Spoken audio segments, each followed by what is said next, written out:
Hello everyone. तो यहाँ आप देख रहे हो कुछ फीचर्स हैं जो इफेक्टिव बिजनेस लेटर के लिए इंपॉर्टेंट होते हैं। हमने देखा था कि बिजनेस लेटर्स जो होते हैं वो बहुत इंपॉर्टेंट होते हैं किसी भी बिजनेस को सही तरीके से चलाने के लिए, क्योंकि इसके थ्रू आप अपना sales letter, promotion letter, greeting, एक तरह से एक अच्छा रिलेशनशिप आप अपना बिजनेस में क्रिएट कर सकते हैं।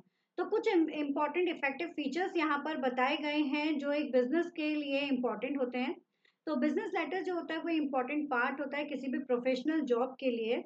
दे are written to the different people with different motive. अलग अलग पर्सन को अलग अलग मोटिव के लिए ये लिखा जाता है ना। Letter writing is basically an art, ये एक आर्ट होता है। और इसमें हमने देखा था इंटरनल एक्सटर्नल दोनों पार्ट्स इसके बहुत ज्यादा इंपॉर्टेंट होते हैं। तो कुछ चीजें ऐसी हैं, लाइक लाइक गुड स्टाइल हो गया राइटिंग का, बहुत सारे ऐसी चीजें होती हैं जो लेटर को बहुत ज्यादा इफेक्टिव बनाने में बहुत ज्यादा मददगार शामिल होती हैं। तो कुछ ऐसे यहाँ पर क्राइटेरिया बताए गए हैं जो कि बहुत इंपॉर्टेंट फीचर्स होते हैं, जो लाइक एक तरह से एक राइटर को फॉलो करना चाहिए जब भी वो इस लेटर को लिख रहा है। तो the first one is the brevity. सबसे इंपॉर्टेंट जो है that is the brevity. Brevity is the soul. That means कि हम यहाँ पर कह सकते हैं कि लाइक आपने जो चीज बताई है वो कितना जल्दी सामने वाले को समझ में आ गई है, वो बहुत ज्यादा इम्पोर्टेंट है।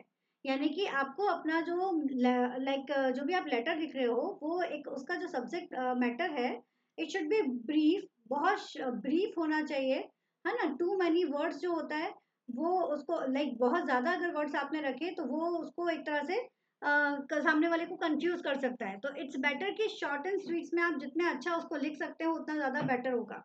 ठीक है ना। तो टू मेनी वर्ड्स ऑफन मार the beauty of the business correspondence. तो ये बहुत ज्यादा इंपॉर्टेंट हो जाता है कि आप अपने उसको उसमें ब्रेविटी शो करें। Now the second one is the clarity. Clarity आपका मतलब हो गया another essential business letter is the clarity.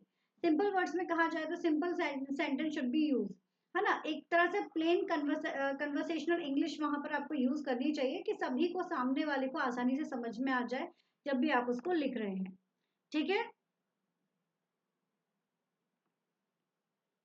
ठीक है, ब्रेविटी हो गया कि आपके थॉट्स जो है वो अंडरस्टैंडेबल होना चाहिए, वर्ड्स जो है वो आपके क्लियर होना चाहिए। Third one is the accuracy. जो भी आप लेटर लिख रहे हैं वो वेल रिटन लेटर होना चाहिए, साथ ही साथ जेन्युइन इन्फॉर्मेशन कन्वे होना चाहिए, उसके साथ उसके फैक्ट्स मेंशन होने चाहिए। अगर आप कोई भी चीज बता रहे हैं, किसी चीज को आप शो कर रहे हैं कि आपने पिछली बार हमको इतना ऑफर दिया था और अभी आप इससे आप हमको ज्यादा में इसको बेच रहे हैं या कर रहे हैं, जो भी आप अपना बिजनेस लेटर में मेंशन कर रहे हैं, तो उसके फैक्ट्स के लिए आप वहां पे शो भी कीजिए सारी चीजें। ठीक है ना। तो accuracy of the fact result the building of goodwill between the sender and receivers. तो सेंडर और रिसीवर्स के बीच में एक अच्छा गुडविल जो है वो इससे क्रिएट हो सकता है। नेक्स्ट है आपका पोलाइटनेस। जो भी आप वर्डिंग आप इसमें यूज कर रहे हैं वो कर्टसीज वर्डिंग होनी चाहिए, यानी कि आपका जो रिटर्न है वो रिटर्न वर्ड्स आपके कर्टसी वाले होने चाहिए। फॉर एग्जाम्पल कि आप यहाँ पर my pleasure, I regret, thanks, इस तरह की चीजों को आपको यहाँ पर यूज करना है जब भी आप इस लेटर को लिख रहे हैं। इसके साथ ही साथ कंसिडरेशन ऑफ द एड्रेसिंग। जिसको आप लेटर लिख रहे हैं उसके पॉइंट ऑफ व्यू से आपको सोच कर लेटर लिखना चाहिए कि उन्हें वो चीज समझ में आनी चाहिए जब वो उसको पढ़ रहे हैं। इसके साथ ही साथ नेक्स्ट है आपका यूज ऑफ जार्गन। जो भी आप यहाँ पर टेक्निकल टर्म्स अगर आप यूज करना चाह रहे हैं तो टेक्निकल टर्म्स को जितना हो सकता है उतना आप अवॉइड करें। If you use any of the jargons, any of the technical words, तो उसका मीनिंग भी वहां पर मेंशन जरूर कीजिए, जिससे सामने वाले को आसानी रहेगी उस लेटर को समझने के लिए।